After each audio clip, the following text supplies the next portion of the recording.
Bonjour ou bonsoir, quel que soit l'endroit du globe où vous vous trouvez.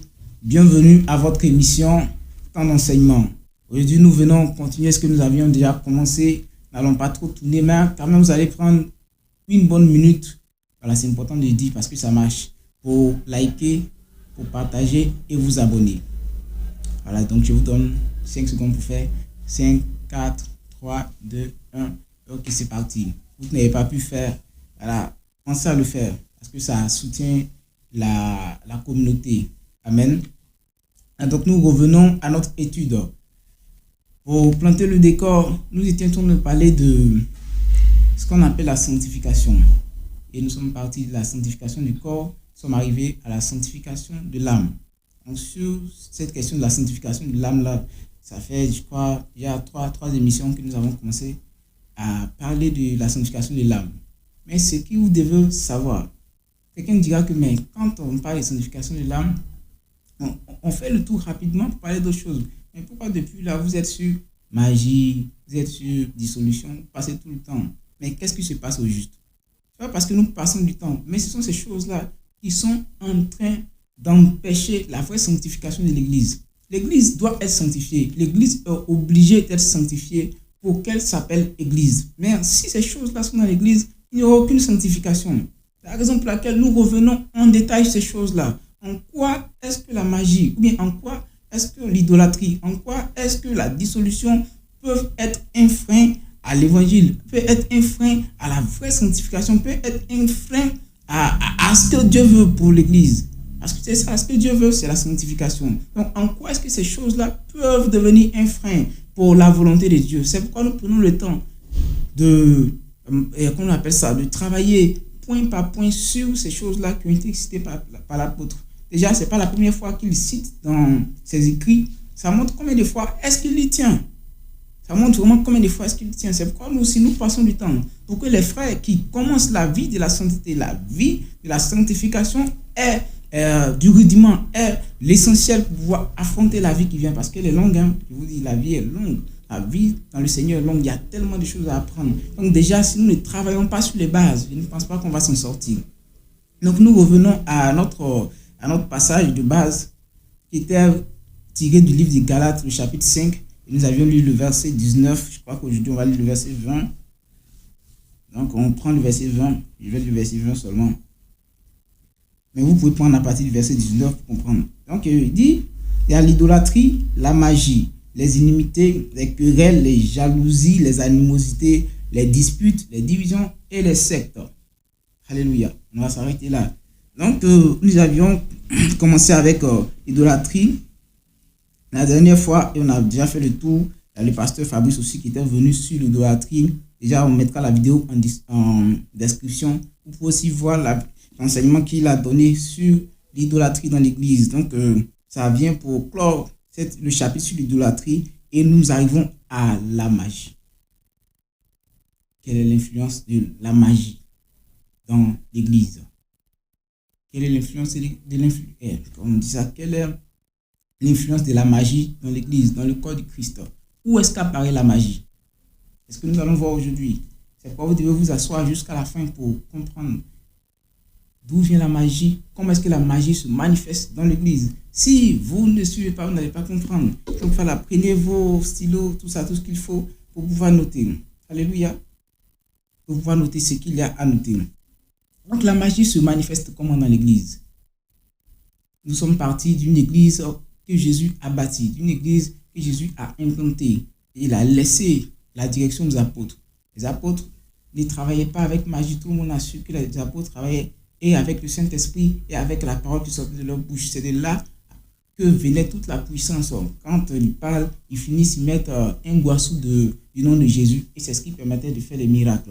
Mais au fil des années, quand la mort spirituelle est tombée dans l'Église avec l'intrusion de Constantin et de tout ce qu'il a apporté comme rite, l'Église est morte. Et alors, pour réveiller l'Église, les hommes ont commencé maintenant à faire maintenant recours à la magie.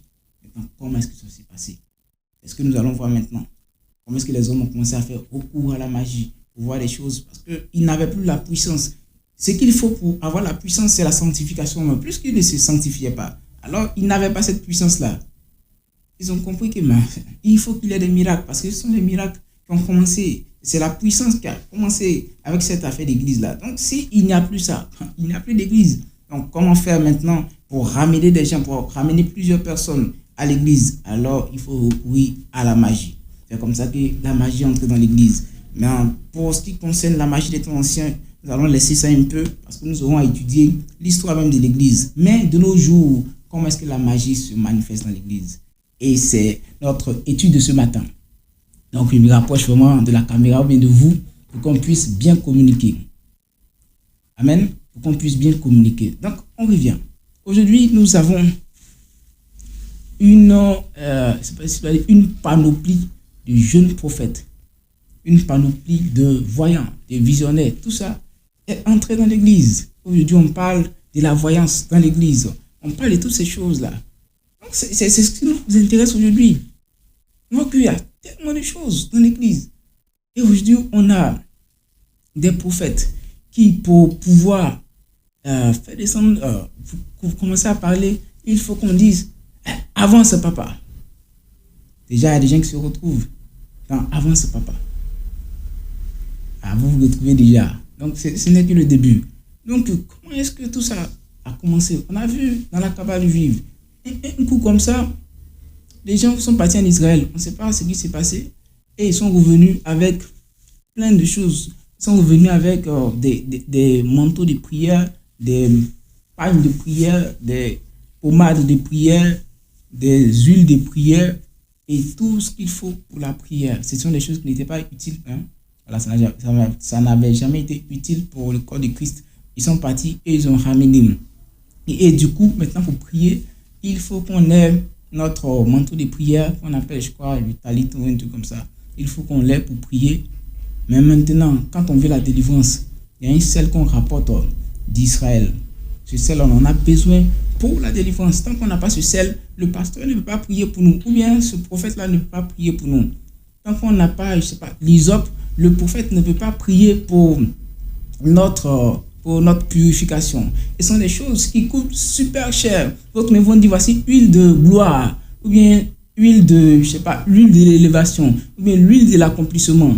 Quand tu demandes quelque chose à Dieu, que tu te pommades avec cette huile, tu dors le matin, mais tu te réveilles, la chose est déjà là. Tout ce que tu as fait, c'est aller chercher. Alléluia. Vous commencez à comprendre maintenant. À part cette huile, il y a tellement une panoplie de choses qui entrent dans l'église. Une panoplie de choses. Aujourd'hui, je vais demander à quelqu'un vraiment de retourner encore vers la parole de Dieu pour demander, mais comment est-ce que les anciens, comment est-ce que les apôtres faisaient? Et puis il y avait des miracles dans l'église. Et puis il y avait des guérisons. Il y avait des gens qui étaient boiteux depuis des années qui se levaient. Mais comment ça se passait? Est-ce qu'il y avait des éléments à acheter? Est-ce qu'il y avait des éléments à acheter avec les apôtres pour obtenir une guérison, pour avoir la délivrance? Est-ce qu'il y avait toutes ces choses? Il n'y avait jamais eu. Mais d'où viennent ces choses alors dans l'église? Ou pour pouvoir rencontrer le pasteur, il faut s'inscrire d'abord chez la secrétaire, peut-être à 15 000, à 20 000. Alléluia. Il faut s'inscrire à 15 000 ou à 20 000. Et quand on finit ça, maintenant on dit, bon, tu t'inscris, c'est très bien, mais pour ton cas, puisque tu es venu pour un cas de délivrance, voici les articles qu'il faut acheter. Et on achète tout ça. Et puis, quand on finit d'acheter, c'est maintenant qu'on va prendre rendez-vous avec le pasteur. Vous voyez un peu ce qu'est devenu l'église. Vous voyez maintenant ce qu'est devenu l'église. Alors que pourtant les apôtres n'étaient pas ici. Déjà même qu'ils étaient avec les frères. Ils célébraient le Seigneur avec les frères dans les cultes de maison. Donc, on se demande bien, mais pourquoi est-ce que c'est devenu comme ça? Pourquoi c'est devenu comme ça? Parce que simplement, pour devenir aujourd'hui prophète, il y a une formation à suivre. Et des prophètes ont été formés par des coachs qui viennent de je ne sais où. Ils ont été formés et ils agissent tous de la même façon. Ils ont été formés d'autres par les juifs, d'autres par, je ne sais pas par qui, mais on voit toutes ces choses. Et ce qui est marrant, c'est qu'aujourd'hui, c'est devant les caméras qu'on le fait. Certains pour la dédicace de leur temple. Tu vois, on leur remet un sabre ou une épée. Mais d'où sort cette chose-là, cette histoire de remettre l'épée de David ou l'épée de Gédéon à quelqu'un? D'où est-ce que ça sort? Depuis les temps apostoliques, est-ce qu'on a déjà vu ça dans l'église? Est-ce qu'on avait déjà vu ça? avec ceux dont nous sommes imitateurs. Est-ce qu'on avait déjà vu ça? On n'avait jamais vu. Mais d'où est-ce que ça vient? Posez-vous au moins la question. Il faut savoir d'où est-ce que ça vient. Ou pour la dédicace d'un temple, il faut remettre une épée à quelqu'un. On sait tous que dans la parole, l'épée, c'est notre épée. C'est cette épée-là que les anciens, les apôtres ont utilisée. Aujourd'hui, d'où vient le fait qu'il faut une épée dans la maison de Dieu? Vous commencez à comprendre que la magie s'est installée. Vous commencez à comprendre que la magie s'est installée. Et si nous ne faisons pas attention, cette magie-là, elle va éteindre le corps de Christ. Parce que n'oubliez pas que la Bible dit que l'apparition de l'impie se fera par quoi? Par des prodiges, par des signes, par des miracles. Donc si vous voulez courir après des miracles, vous allez faire beaucoup de mauvaises choses. Vous allez faire beaucoup de mauvaises choses. Et des choses qui ne sont même pas de Christ, des choses qui n'édifient en rien. Parce qu'une chose est sûre, tout vous est permis, vous pouvez tout faire. Mais est-ce que c'est utile pour l'édification, pour votre édification? Ça vous est permis, mais est-ce que c'est utile pour votre édification? Aujourd'hui, on voit des gens qui veulent aller à l'église. Il n'y a pas de problème, ils vont à l'église. Mais quand ils vont, qu'est-ce qu'ils veulent? Pourquoi est-ce qu'ils vont à l'église? Les gens veulent suivre Jésus, c'est très bien. Mais pourquoi est-ce qu'ils suivent Jésus?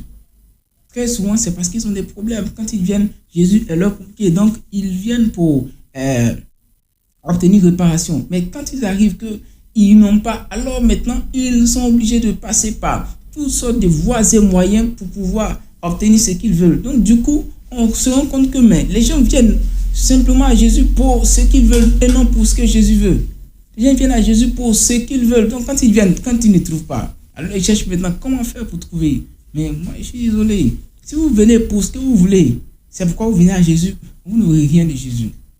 Parce que quand il est venu, ce qu'il voulait, c'était nous prendre, nous arracher du péché et nous donner la vie. Nous arracher de la mort et nous donner la vie. Maintenant, si nous on vient et que c'est à cause des mariages qu'on est venu, pour moi, Jésus ne vient pas d'abord pour le mariage.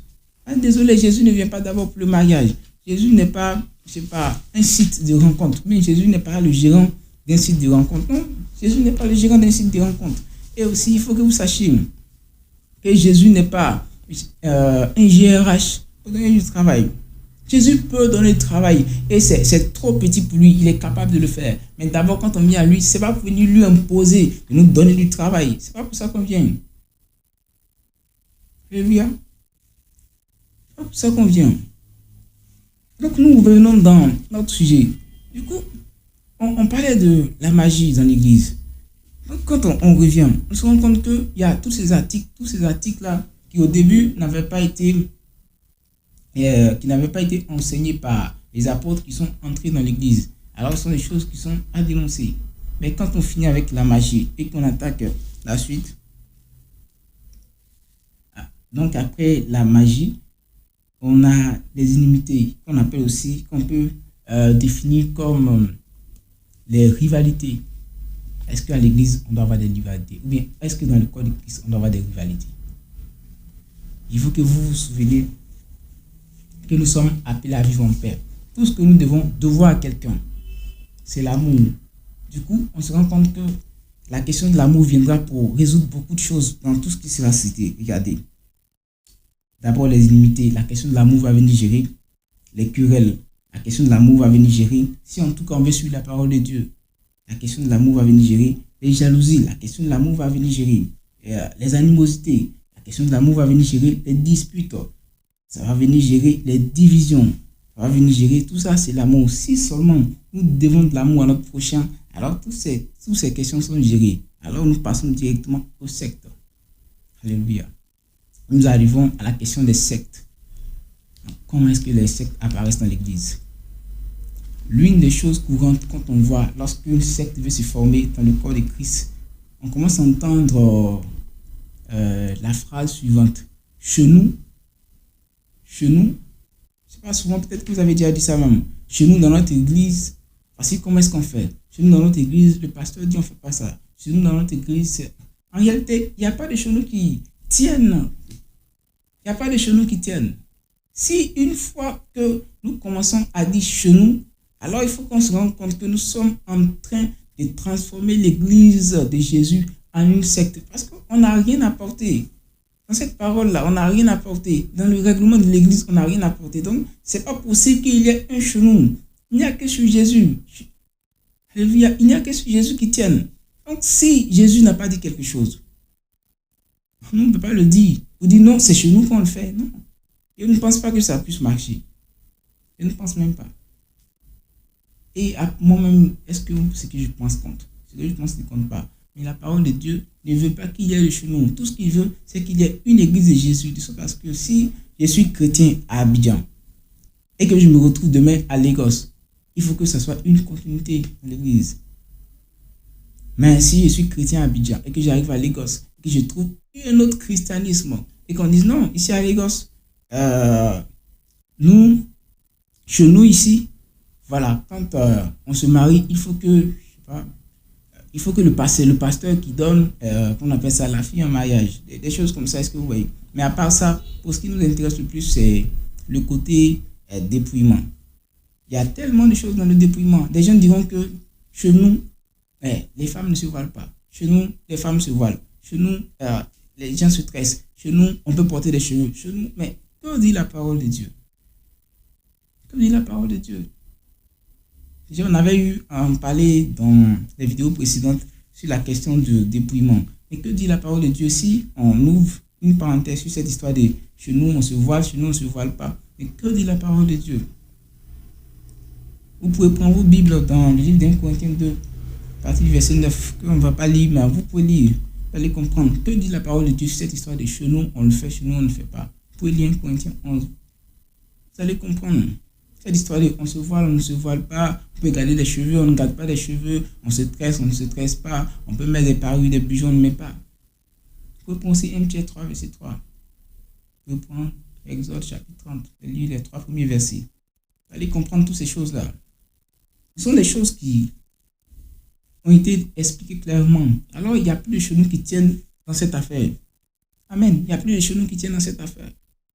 Il n'y a que sur Jésus. Et il en a parlé. Donc, soit on suit et on se met à part pour Dieu. Ou on ne suit pas et on se met à part pour nous-mêmes. Mais il n'y a pas de chenous qui tiennent. Donc, quand on finit cette histoire des sectes, et là, nous passons au verset 21, il y a l'envie. L'envie aussi sera réglée, la question de l'envie sera réglée par l'amour.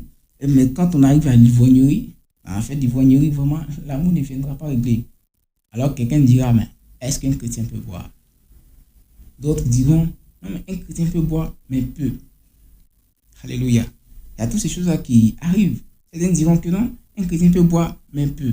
Et le verset même le plus, le passage que tout le monde boit, quand il faut parler de cette question-là, c'est le premier miracle de Jésus a été de transformer de l'eau en vin. Et ça, c'est vraiment la base.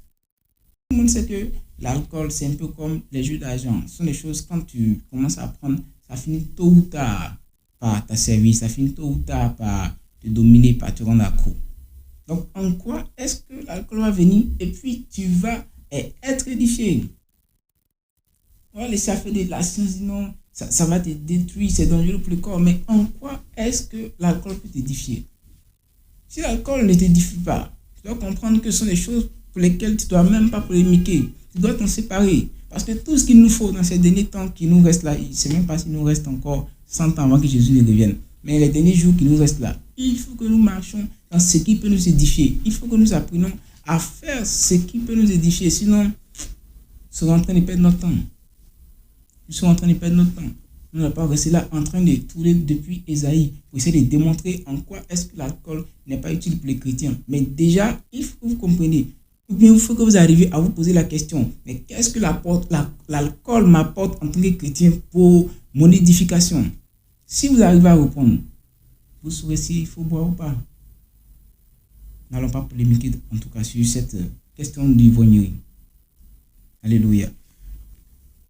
Donc nous continuons. Donc après, l'alcool, nous sommes au verset 21, n'oubliez pas.